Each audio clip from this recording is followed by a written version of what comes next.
Episode 99 of the podcast. What do we want from our customers? What do we want people to know? What do we want the dogs to know? What can we be teaching these dogs and these people to help these dogs be better for grooming, vet visits, and all other types of care?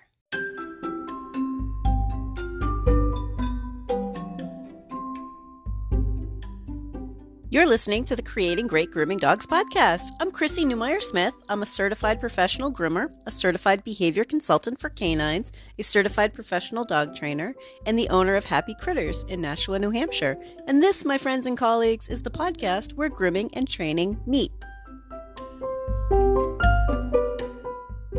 What do we want from our customers? It's kind of a good question, isn't it? Like, what do we want from these dog owners? So from my point of view, I want customers to understand that they have taken on the responsibility for the health and safety of their dog. And it's not someone else's job. It is their responsibility. And when I talk about responsibilities, that's when owners are like, okay, interesting. They will pick up on that. They're kind of like, okay, I'm listening. Like, this is part of my responsibility. And when we word it that way, like, your responsibility for health and safety. So when you or I get a dog, that means our own dog, like I have two, right? It's our responsibility to teach that dog about the world that we are expecting them to live in. And we call that process dog training. What? I know, because dog training is more than just going to a group class and walking around on leash and doing sit stays. Dog training's purpose is to help owners have well-adjusted dogs who are a pleasure to live with, right? We want these dogs to be easy to care for, to be able to live in a neighborhood, live in the house. Think about what dog training is about helping these dogs understand their world. That's its purpose. Well-adjusted dogs. It's about safety. Dog training is about safety. A well-prepared and well-mannered dog is safer. Safer for you, safer for your family, safer for the neighborhood kids, right? They're easier to care for. They're safer for the mailman. And here it is, folks. I know I'm going to drop it right here. It seems so obvious. Safer for your groomer, safer for your vet, safer for your dog walker, safer for your pet sitter, safer for any doggy daycare, any dog professional that you might have.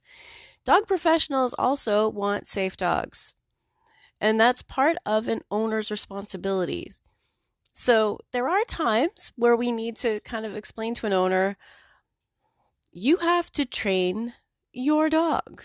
It's not a surprise. It's not like it's a new idea. If you know that your dog requires regular grooming and hair trimming, it should be something that you're working on, not just bringing them to the groomer, but actually working on at home. Right? If you know that your dog will be going to the vet, it's something you should be working on. You should be working on vet stuff. You should be working on grooming stuff, right? This is not a new idea. It's part of the owner responsibilities. So dogs should not be coming to us unprepared. Dogs shouldn't be acting like feral beasts, never having had anyone stand them up and touch a paw.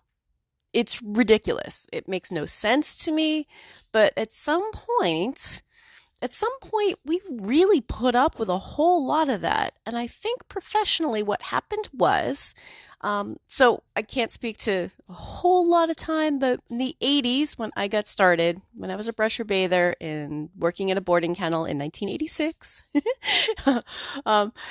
it was kind of this idea that you had to learn it as a puppy. This dog, gosh, they just got him too late. And maybe that's where this came up, where we just decided that we would take on any feral beast that came through our door, right? That we were just going to just push through it, and pat ourselves on the back, we did that dog a big favor today. I mean, somebody's got to get him done. But I want you to change your mindset, because you know what? People and their pets have a very different relationship right now than they used to. And the pet world has changed a lot. People are willing to spend crazy amounts of money on their pet. They're also willing to put in the work if they need to. If we as an industry, we as the dog dog industries in general, all kind of say, no, we are not interested in having these knockdown, wrestle down, rodeo, nail trims, sedation, grooming. We are not interested in doing this. This is not normal day-to-day stuff. We are not interested in having dogs that are willing to hurt us. We are not interested in just maintaining haircuts on dogs that are never ever going to get trained, right? We need to draw a hard line. And I know vets are turning people away, like, you know what? We don't want to see him again. I'm sorry. Groomers, you guys need to start telling people there's a solution set for this. There's dog training for this. All right, and I'll get into that in the next part because you guys are going, but nobody knows what to do. We'll get to that in the next part. But for now, yeah, you have a responsibility to train your dog. And if your groomer is having trouble, you're not doing homework because, oh, well, we have to do this to help our groomer. No, you have to do this so that your dog can be groomed by a groomer. You have to do this so that your dog can be groomed by a professional and to help your dog be good for it if you want professionals to groom your dog. Much like you're not brushing your dog because the groomer asked you to. You're brushing your dog because you're an owner who's taking on responsibility for a dog's care. And you should be brushing your dog, right? So we need to start thinking about dog training beyond just, well, we walk them around and we have them sit and we have them down. That's all important stuff. That's part of some self-control. That's part of learning to interact with a human and follow instructions. It's really important stuff. But training and behavior go beyond that. And so for the behavior consultant part of my business, so I'm a certified behavior consultant for canines through the Certification Council for Professional Dog Trainers. It's a different certification, and it's more of a problem-solving certification, right? It's more of a let's take a look at what's going on, figure out why it's happening, where it's happening, and how we can change it. And dog training is more about let's build a new behavior. They both go hand in hand. But dog training is all about teaching dogs to be good for the lives that they're going to be expected to live in. And dog training is important. And a lot of people get a dog and they are suddenly bombarded by how much dogs cost. It's no secret. Apparently it was to them. They're like, oh my God, and this round of shots and this round of this and the vet again. And I don't know, you know what, we're going to get him trained when he's older, or whatever. The dog training seems to be the thing that they're going to drop off on. But we need to make sure that people realize it's their responsibility to make sure that this dog isn't hurting anybody. That's pretty obvious. But not hurting anybody includes things like your veterinarian, your veterinary technicians, those animal nurses who are trying to help your dog, the groomer, the dog walker, like we're people too. And we do not have to put up with dogs that have no training. You don't have to. Now, you might think, well, a lot of these dogs are really well trained. And yeah, it's true. I've seen a couple dogs that are awesome at a sport, but still need a lot of work with basic things like nail trims, right? And it's not that their owners aren't willing to do it. And I think sometimes they just hear, yeah, he was really bad for that. We need to just draw it out. Like, yeah, he had a lot of problems with those nail trims. Let's talk about what we can do for that. Especially with someone who's doing dog sports. Oh my God. Like, this is their freaking hobby, right? On the weekends, they pack up the car and bring their dogs someplace to do dog sports, right? I mean, I do fly ball. I'm sure a lot of you out there in the audience do like dog shows. A lot of people doing obedience, like you should all be doing fly ball. But anyway, yeah, like they're doing dog sports. And so I want you to be thinking about, like, this is an owner who will take on a challenge if you give him a challenge, like, hey, this is how we can fix this. Or let's talk about some options for how we can fix this, how we can help this dog learn to be good for it, But I know that a lot of really well-meaning owners have been told that, oh yeah, he's just so bad for this. And then what are they left with? They're left to kind of come up with their own way of figuring it out. Or they just kind of assume that, yeah, dogs hate having their nails done. Yep, that's just the way it is, right? And I'll tell you, one of my old customer, but they got a new dog. Just got this 7-month-old puppy from rescue, and I had the puppy on the table doing a little puppy visit. Even though the dog is 7 months old, could probably handle everything. I'm like, yeah, well, we're going to do a quick, easy visit. And I'm doing the nails, and she's like, I can't believe how good he was for nails. I'm like, why? I mean, because I know dogs hate having their nails done. I'm like, who told you that? Why do we assume that dogs hate having their nails done? Why do we assume that dogs hate going to the vet or dogs hate going to the groomer? It's a weird assumption, isn't it? So we need to help our owners understand that no, not all dogs have problems with being brushed. Not all dogs hate having their tail touched. Not all dogs hate going to the vet. And that we have solution sets, right? And that'll be in the next part. Because I know you guys are like, what kind of solutions do we have? Nobody has solutions out there, which frustrates me because every time I hear somebody saying, nobody's talking about behavior in grooming, I'm like, I have over 30 hours of podcast episodes. Yeah, we're talking about it. But so we want our owners to have the responsibility. And with that responsibility, we want to give them resources and help them with that responsibility. So it's not just about dropping it on their lap like that's your job. It's about that's your job, and let me tell you how we can get it done together, right? Let me tell you what's available to you. That's our service that we talk about is like, let me tell you what's available to you. Let me tell you what's going on. Let me give you all the information you need. If I need to refer you to a colleague, if I need to, make sure that I contact your vet and say, hey, this is the stuff that we're working on, and I know he's due for a vaccine. Is this something you guys are willing to work on also during his vaccine visit? It's about collaborating and helping owners teach their dogs the things that dogs need to know. If you're enjoying this podcast, please remember to subscribe so that you don't miss any episodes and tell all of your friends. What do we want the owners to be teaching?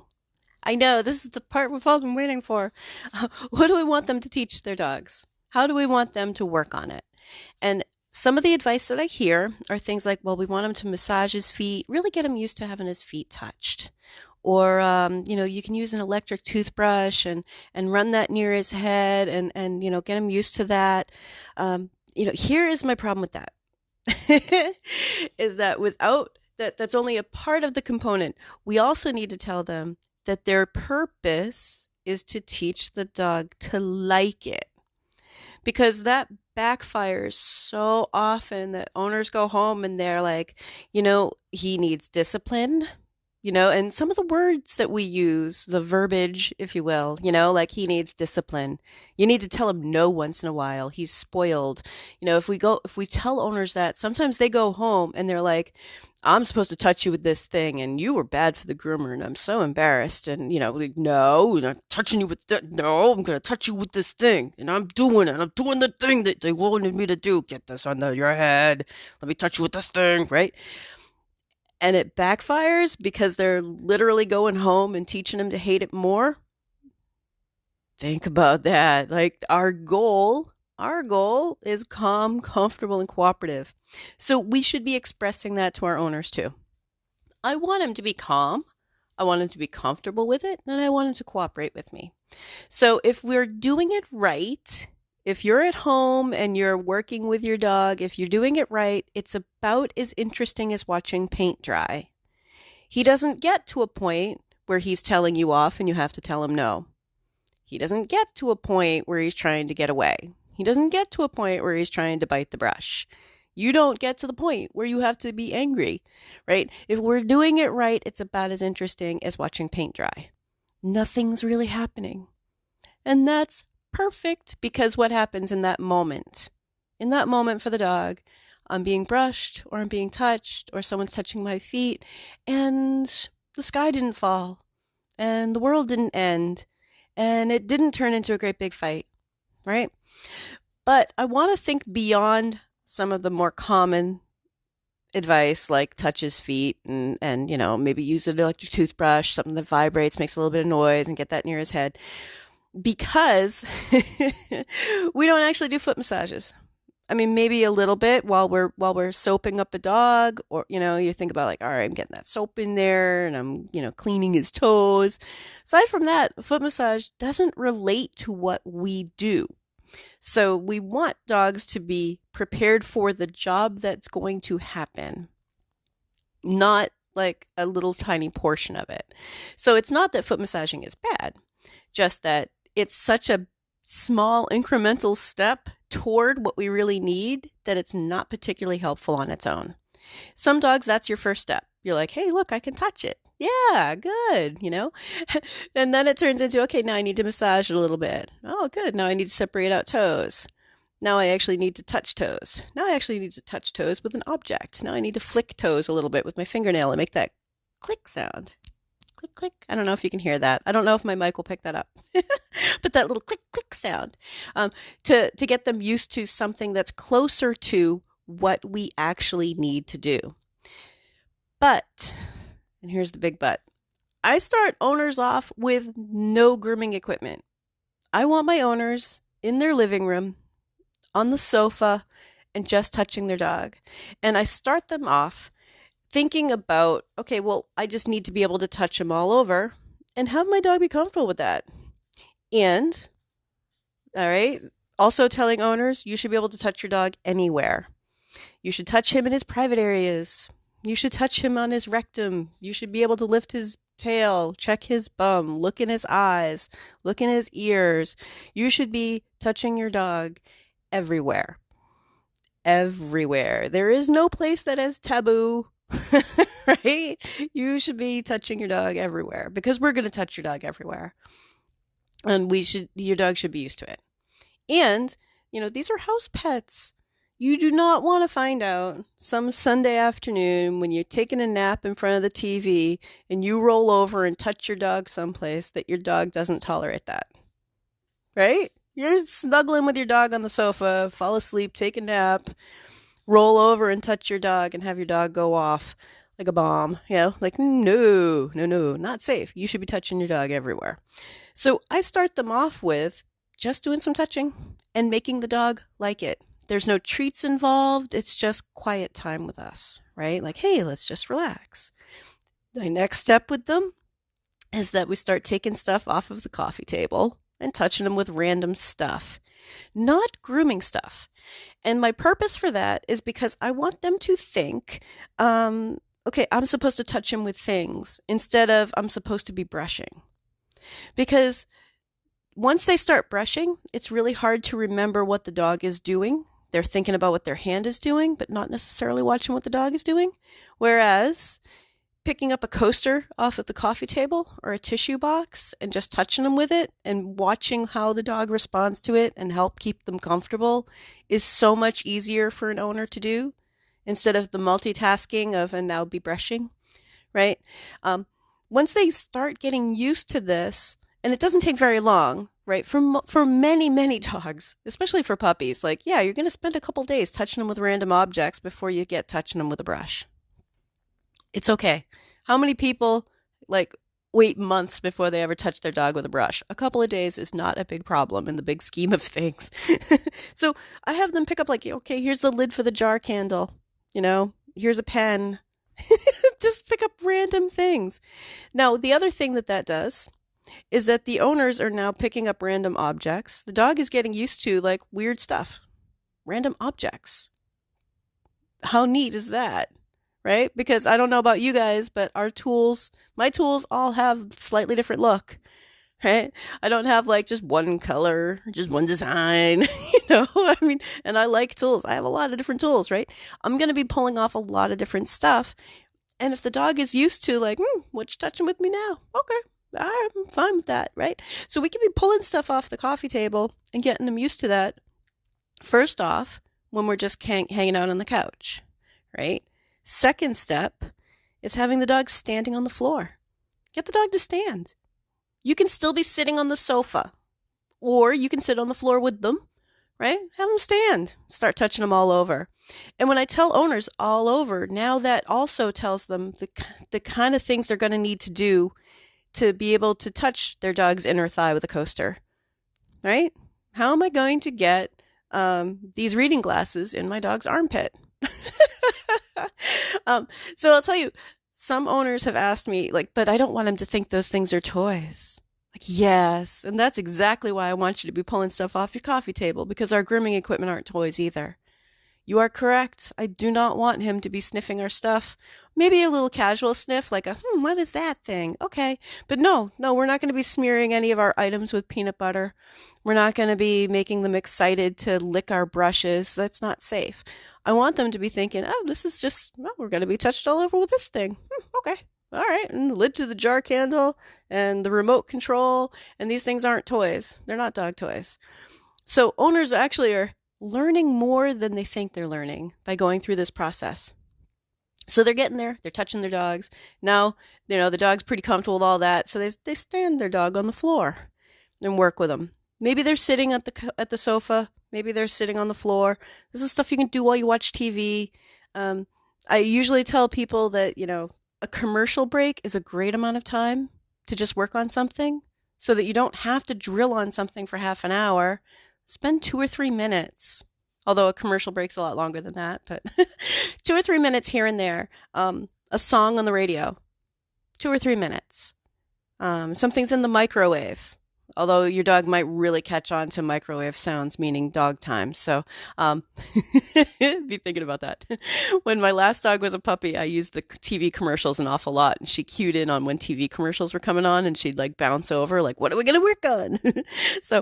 But we can work on a lot of things in just a couple of minutes, leave the dog wanting more, and build this positive association with like, oh yeah, what, I can almost imagine dogs at a dog park, like, what, your dog, that time at night when you stand up and your owner touches you all over with stuff off the coffee table. You do that too, right? We want to make it so normal, so comfortable, right? About as interesting as watching grass grow. Calm, comfortable, and cooperative. Now, the next step from that is standing on a surface. Now, sometimes that's hard for an owner because they don't have a surface the dog can stand on.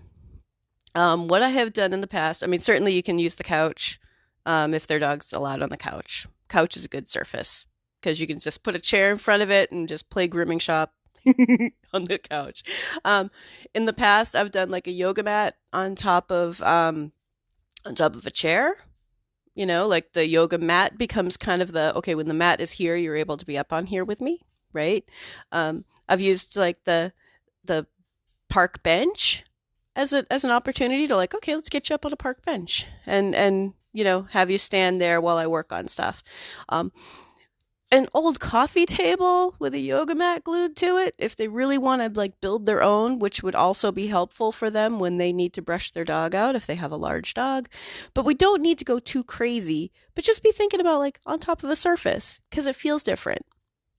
Now, some other criteria that we can build on, and now that we've got a dog who's comfortable being touched all over with lots of stuff, at this point they're probably getting brushed out because they're getting used to like, oh yeah, sure, whatever. I know how to stand. You can lift my leg up that way. Oh, you need my armpit? Sure. Oh, you need underneath my ear? Yeah, okay, I could do that, right? The next step is to be thinking in terms of the distraction levels. Usually we start this off in a fairly quiet room, right? Maybe you're watching TV and like there's the regular commotion of the household, but nothing too crazy. Like we haven't built up into making it more challenging, just whatever the dog's normal challenge level is. Right? But kind of quiet room. And then you build it up to a room with a little bit more sound, a little bit more chaos, right? Maybe this time you let the other dog in, which at our house always adds more chaos, right? Like, oh, hey, one dog's walking around and wants to be on the table, and this dog wants to be playing with the other dog, So be thinking about like adding a little bit more.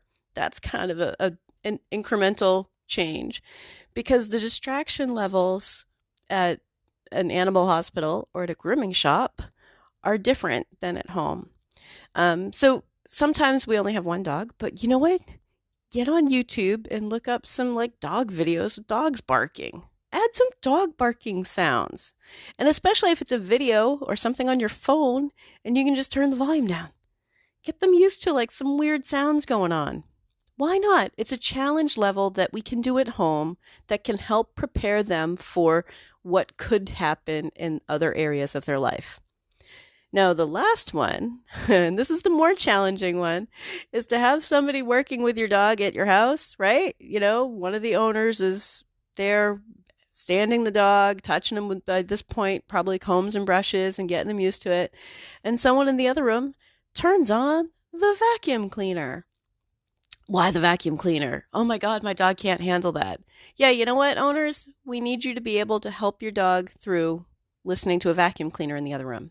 I understand it's a loud noise, but that's the reality of a grooming shop. And we have these loud dryers and loud vacuums. And I know people worry about, does it damage their ears and, their sensitive ears. That's why I'm having you start it up in another room. Maybe put cotton in his ears if he's really, really worried about it. But there's no reason why you can't work on that at home. And if your dog is really worried about the vacuum cleaner, you can pair that with something fun. We talked a little bit about classical conditioning in a previous episode, but like vacuum turns on, good things happen for dogs, vacuum turns off, right? Like just get them used to a vacuum cleaner sound.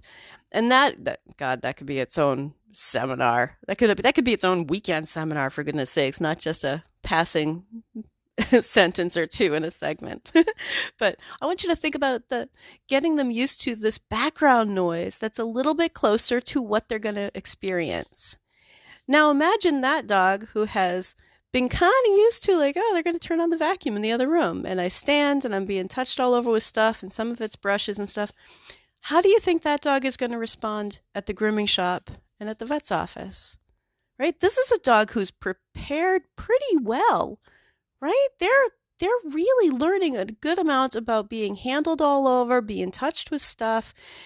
Maybe later in that process, the owner does use the electric toothbrush, and gets them used to oh yeah, this thing vibrates, makes funny sounds, and that dog is pretty well prepared. And there's no reason why the average Joe can't be doing that with the average dog. There's no reason at all. And we need to start putting it out there as a responsibility. Of course, it's a responsibility. If you want to bring your dog to baseball games to watch your kids play Little League, you prepare them for kids, right? You think about it oh, no, he's aggressive, but we're just going to bring him to the game anyway. And that's what we've been dealing with in our industries. Is oh, he's really aggressive, but we bring him to the groomer. They handle it there. No, we do not have to. We don't have to. We need to stop thinking that we have to. So everybody, have a great week and stay curious. If you'd like more information, you can find me at chrissy@happycritters.net, happycrittersdogtraining.com, or you can join the Facebook group, Creating Great Grooming Dogs podcast, or the Facebook page, Creating Great Grooming Dogs. I really look forward to hearing from you. If you're ready to go beyond the podcast, and I hope you do, I've made it really easy for you. If you go to creatinggreatgroomingdogs.com and click on your next step, you'll see all of the options. There's the Scholar Lounge community, there's the Modern Grooming Professional certification, there's Master Canine Stylist and Professional Canine Stylist diploma testings, there's the Behavior Lab for coaching and private one-on-one sessions with me, and of course, the Master Groomer Behavior Specialist program. So go to creatinggreatgroomingdogs.com and click on your next step.